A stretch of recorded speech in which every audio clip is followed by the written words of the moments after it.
Class 12 fourth semester geography practical পরীক্ষাতে যেসব প্রশ্ন আসে বা যেসব প্রশ্ন আসবে তার মধ্যে একটা হচ্ছে এই সরল স্তম্ভচিত্র অঙ্কন।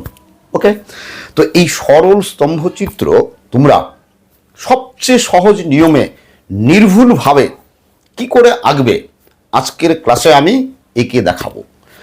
তোমরা যারা 2026 সালে জিওগ্রাফি প্র্যাকটিক্যাল পরীক্ষা দিবে, মানে ফোর্থ সেমিস্টারের পরীক্ষা দেবে, তাদের জন্য এই ক্লাসটি কিন্তু খুবই ইম্পর্টেন্ট। তোমরা শুরু থেকে শেষ পর্যন্ত দেখো, তোমরা একবার দেখেই যে কোনো অঙ্কন, মানে সরল স্তম্ভচিত্র যে কোনো ডেটা দিয়ে অঙ্কন তোমরা নিজেরাই করতে পারবে।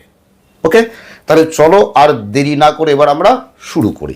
দেখো, মনে করো একটা প্রশ্ন আসছে, যে প্রশ্নে পশ্চিমবঙ্গের বিভিন্ন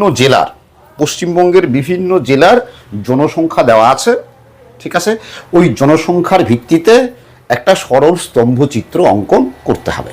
ওকে, মনে করো প্রশ্নে আসছে যে নদিয়া নদিয়া জনসংখ্যা 77,23,668 জন, জলপাইগুড়ি জেলা যার জনসংখ্যা 44,86,679 জন, ঠিক এভাবে হাওড়া জেলা যার জনসংখ্যা 39,97,970 জন, আবার মনে করো দার্জিলিং জেলা যার জনসংখ্যা 18,42,034 জন, এবং মনে করো পুরুলিয়া জেলা যার জনসংখ্যা 29,27,965 জন। এই তোমার প্রশ্নে পরিসংখ্যান দেওয়া আছে। ওকে, তো এই পরিসংখ্যান দিয়ে তোমাকে একটা কি করতে হবে, এরকম স্তম্ভচিত্র অঙ্কন করতে হবে, তাই তো?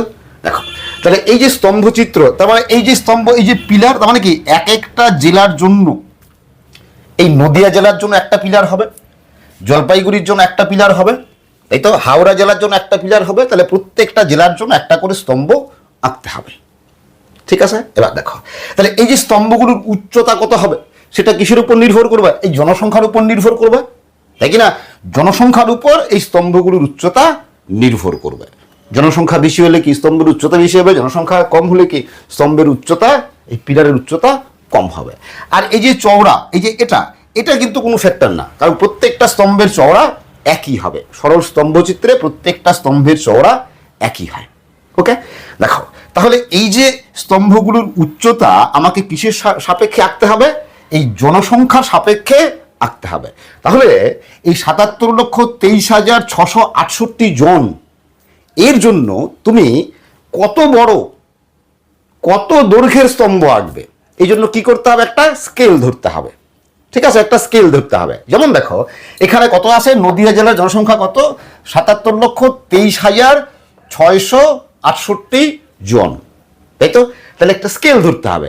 তো এক্ষেত্রে আমরা স্কেল ধরবো, মানে এই যে পরিসংখ্যান আছে, স্কেল কি করে ধরতে হয়, কিভাবে ধরতে হয়, সেগুলো আমি অন্য ক্লাসে শিখিয়েছি, এখানে আর বলছি না। সরাসরি এখানে তোমরা কি স্কেল ধরবে সেটাই বলছি। ওকে, তো এই ক্ষেত্রে আমরা স্কেল ধরবো 1 সেমিতে 10 লক্ষ জনসংখ্যা ধরে স্তম্ভের উচ্চতা পাই। ক্লিয়ার? আবার ভালো করে শুনে নাও। দেখো, তাহলে এটা তোমার প্রশ্ন, এবার তুমি প্রশ্নটাকে সলভ করছো, ঠিক আছে? উপরে কি লিখবে? সমাধান। তোমার খাতায় তুমি লিখছে সমাধান লিখে প্রথমে কি করবে? স্কেল ধরবে। কি? যে স্কেল 1 সেমিতে 10 লক্ষ জনসংখ্যা ধরে স্তম্ভের উচ্চতা পাই। তাহলে 1 সেমিতে 10 লক্ষ মানে কি, যে এই যে স্তম্ভগুলো আছে, স্তম্ভের উচ্চতা যদি 1 সেন্টিমিটার হয়, তাহলে সেটা কি নির্দেশ করবে? 1 সেন্টিমিটার নির্দেশ করবে কি 1 লক্ষ জনসংখ্যা, সরি 10 লক্ষ জনসংখ্যা। কি ধরেছি? 1 সেমিতে 10 লক্ষ। তাহলে স্তম্ভের উচ্চতা যদি 1 সেন্টিমিটার, স্তম্ভের উচ্চতা 1 সেন্টিমিটার কি নির্দেশ করবে? স্তম্ভের উচ্চতা 1 সেন্টিমিটার নির্দেশ করবে কত জনসংখ্যা? 10 লক্ষ জনসংখ্যা, কারণ আমি ধরেছি 1 সেমিতে 10 লক্ষ জনসংখ্যা ধরে পাই, ঠিক আছে? এবার দেখো তোমরা, যে আমরা এই প্রত্যেকটা জেলার যে স্তম্ভের উচ্চতা কত সেটা কি করে পাবো?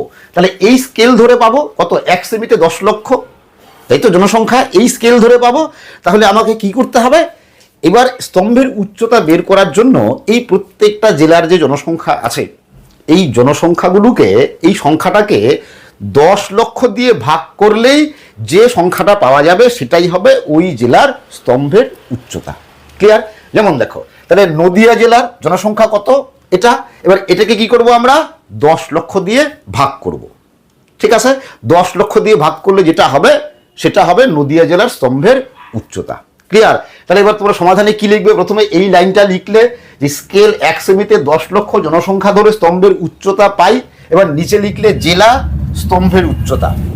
ঠিক আছে, এবার নদিয়া জেলা, এবার স্তম্ভের উচ্চতা তুমি বের করলে কি করবে? এই সংখ্যাটাকে কি করবে? 10 লক্ষ দিয়ে ভাগ করবে। তাহলে এই সংখ্যাটাকে 10 লক্ষ দিয়ে ভাগ করলে কত হয়? 7.7 সেন্টিমিটার। তার মানে নদিয়া জেলার যে স্তম্ভের নদিয়া জেলার জন্য যে স্তম্ভটা হবে তার উচ্চতা কত হবে? 7.7 সেন্টিমিটার। ঠিক একইভাবে আমি আর বলছি না, প্রত্যেকটা কি 10 লক্ষ দিয়ে ভাগ করবে। জলপাইগুড়ি এটাকে 10 লক্ষ দিয়ে ভাগ করবে, হাওড়া এটাকে 10 লক্ষ দিয়ে ভাগ করবে, দার্জিলিং এটাকে 10 লক্ষ দিয়ে ভাগ করবে, পুরুলিয়া এটাকে 10 লক্ষ দিয়ে ভাগ করবে। এবার 10 লক্ষ দিয়ে ভাগ করলে কি কি পাবে দেখো।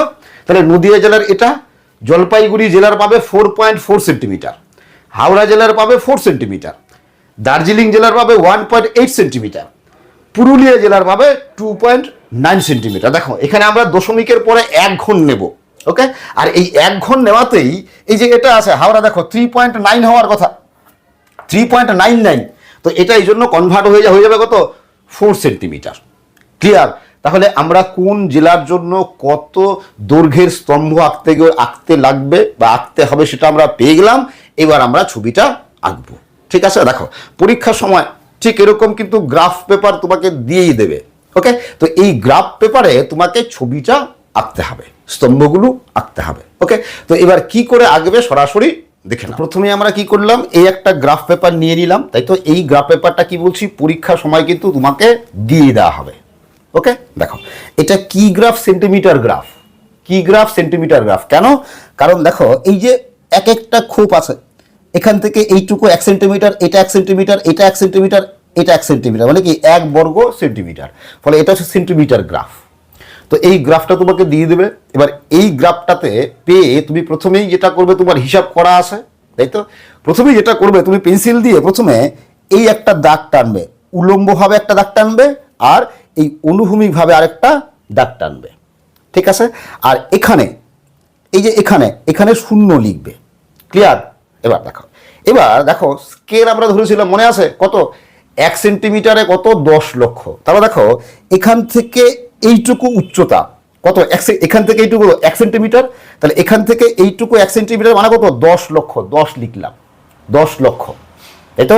তাহলে 1 সেন্টিমিটার উচ্চতার জন্য কত জনসংখ্যা? 10 লক্ষ। তাহলে দেখো এখান থেকে এইটুকু কত? 2 সেন্টিমিটার, কত? 20 লক্ষ। তারপর এটা কত? 30 লক্ষ, 40, 50, 60, 70, 80, 90 লক্ষ। এবার দেখো, এবার এই 10, 20, 30 এটা যে লক্ষ, আমি যে লক্ষ বোঝাচ্ছি, এটা মানে এই 10টা যে 10 লক্ষ বোঝাচ্ছি, এই জন্য কি লিখবো? এই জন্য এখানে লিখবো দেখো যে জনসংখ্যা ব্রেকেটে লক্ষ। তাহলে এগুলো কি 10, 20, 30, 40, 50 এগুলো কি জনসংখ্যা, তাই তো। তাহলে 10 কি লক্ষ জনসংখ্যা, 20 মানে 20 লক্ষ জনসংখ্যা, 30 মানে 30 লক্ষ জনসংখ্যা। ক্লিয়ার? তাহলে 30 লক্ষ জনসংখ্যার জন্য হাইট কত? এখান থেকে এইটুকু হাইট কত? 30 লক্ষ জনসংখ্যার জন্য। এবার দেখো প্রথমে কি আছে? নদিয়া জেলা, তাই তো। তাহলে নদিয়া জেলার যে স্তম্ভ তার উচ্চতা কত? তোমরা সমাধান যেখানে করেছো সেখানে দেখো কত উচ্চতা? 7.7 সেন্টিমিটার, তাই তো। তাহলে নদিয়া জেলার জন্য যে স্তম্ভ তার উচ্চতা হবে 7.7 সেন্টিমিটার। কি করে করবো দেখো এই লাইন বরাবর চলো। তাহলে এখান থেকে এইটুকু কত? 1 সেন্টিমিটার, এখান থেকে এটাকে 2 সেন্টিমিটার, এটা কত? 3 সেন্টিমিটার, এটা 4 সেন্টিমিটার, 5 সেন্টিমিটার, 6 সেন্টিমিটার, 7 সেন্টিমিটার, এটুকু হলো। তাহলে কত? 7.7। এবার 7টা ঘর করো, তাহলে এটা 5, 6, 7, এখানে পয়েন্ট করো। ঠিক আছে, 7 নাম্বার দাগে পয়েন্ট করলে।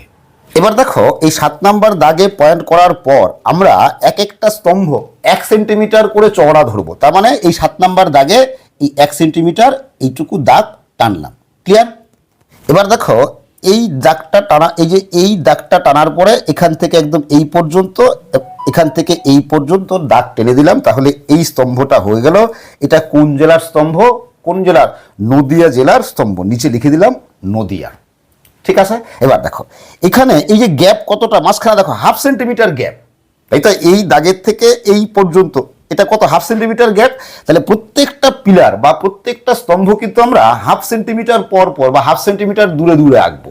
এরপর দেখো পরে আছে জলপাইগুড়ি জেলা। তোমরা যে সলভ বা সমাধান করেছো সেখানে দেখো জলপাইগুড়ি জেলার স্তম্ভের উচ্চতা কত আছে, 4.4 সেন্টিমিটার, তাই তো? এবার দেখো 4.4 সেন্টিমিটার মাপো। দেখো তাহলে এখান থেকে এইটুকু কত 1 সেন্টিমিটার, এইটুকু কত 2 সেন্টিমিটার, এইটুকু কত 3 সেন্টিমিটার, এটা 4 সেন্টিমিটার।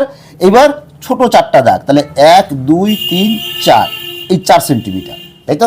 এবার কি করবে, স্কেল দিয়ে এটা এই 4 সেন্টিমিটার মানে 4.4-এ এটা দাগ টেনে দাও, ঠিক আছে? দাগ টানার পরে এটা এখানে এবং এটা এখানে মিশিয়ে দাও, ওকে? এবার দেখো এখান থেকে এই পর্যন্ত দাগ টেনে দিলাম স্কেল দিয়ে, এখান থেকে এই পর্যন্ত স্কেল দিয়ে দাগ টেনে দিলাম, ওকে? তো এটা কোন জেলার স্তম্ভ, কত? জলপাইগুড়ি জেলা, তাই তো? লিখে দিলাম নিচে জলপাইগুড়ি, ঠিক আছে? দেখো এবার এখানে এই যে এই দুটা পিলারের মধ্যে বা স্তম্ভের মধ্যে গ্যাপ কত, 1/2 সেন্টিমিটার, তাই তো? তাহলে প্রত্যেকটা পিলারের মধ্যে গ্যাপ হবে কত, 1/2 সেন্টিমিটার, ঠিক আছে? ঠিক এইভাবে বাকি স্তম্ভগুলো উচ্চতা অনুযায়ী বাকি জেলার স্তম্ভগুলো এঁকে নেবে। ক্লিয়ার? ঠিক এরকম আমি এঁকে দিলাম। দেখো তাহলে এটা কি হাওড়া জেলা, এটা দার্জিলিং জেলা, এটা পুরুলিয়া জেলা, ঠিক আছে? দেখো এবার এই যে পুরুলিয়া জেলা যেখানে শেষ হচ্ছে তার 1/2 সেন্টিমিটার পরে এখানে গিয়ে এখান থেকে একদম এই পর্যন্ত মানে এই এর উচ্চতা সমান পর্যন্ত দাগ টেনে দিয়ে এটা বন্ধ করে দেবে। তাহলে ছবিটা কি ক্লোজ হয়ে গেল। ক্লিয়ার? এবার দেখো তাহলে তোমার জেলাগুলোর নাম লেখা হলো, ওকে? এইবার ছবিটার হেডিং করতে হবে। দেখো কি করবে, কি ছবি আঁকছো, সরল স্তম্ভচিত্রের ছবি আঁকছো, তাই তো? এটা হেডিং। এবার তুমি এই স্তম্ভচিত্রে কি দেখিয়েছো, যে পশ্চিমবঙ্গের জেলাভিত্তিক জনসংখ্যা দেখিয়েছো। তাহলে উপরে সরল স্তম্ভচিত্র, নিচে পশ্চিমবঙ্গের জেলাভিত্তিক জনসংখ্যা, ঠিক আছে? এবার এই নিচে একদম দেখো তুমি স্কেল যেটা ধরেছো সেটা কিন্তু লিখতেই হবে। কি লিখছো, উলম্ব স্কেল 1 সেমিতে 10 লক্ষ জনসংখ্যা, ঠিক আছে?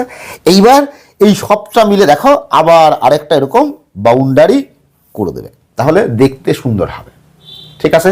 তো এই হচ্ছে আঁকা, এইটুকু আঁকতে পারলে 4 মার্কস, ওকে? আর ভুল করলে কিন্তু 0। আর আমি এখানে পেন দিয়ে আঁকছি, তোমরা কিন্তু পেন্সিল দিয়ে আঁকবে, তোমাদের কিন্তু পেন্সিল দিয়ে আঁকতে হবে। আশা করি তোমরা বুঝতে পেরেছো। আজকের ক্লাস আমি এখানেই শেষ করছি। তোমরা সবাই ভালো থাকবে, সুস্থ থাকবে, আবার দেখা হবে পরের ক্লাসে।